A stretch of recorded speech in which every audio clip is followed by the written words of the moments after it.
మీరందరూ కూడా నాగబాబు గారు చెప్పే మాటలు వినండి ధైర్యంగా. ఇక మీదట ఈ దౌర్జన్యాలు, ఈ దోపిడీలు వీటికంతా కూడా ఎదురు తిరిగి ఇంకా సాగనివ్వము. ఈ విధంగా ఈ కూటమి ప్రభుత్వంలో చంద్రబాబు నాయుడు గారి నాయకత్వంలో, పవన్ కళ్యాణ్ గారి నాయకత్వంలో, డిప్యూటీ సీఎంగా మన పవన్ కళ్యాణ్ గారి నాయకత్వంలో ఇవి ఇంకా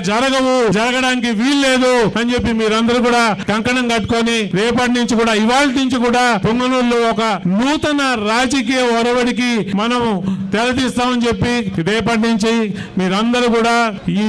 ఏదైతే దౌర్జన్య రాజకీయం చేశారో వాళ్ళని ఊరా వాడ వాళ్ళని తిప్పి కొడతా మీరు కొత్త స్ఫూర్తితో నింపుతూ మీరందరూ కూడా ముందరకు నడవాలని చెప్పి పొంగనూరుని అన్ని విధాలా అభివృద్ధి చేయడానికి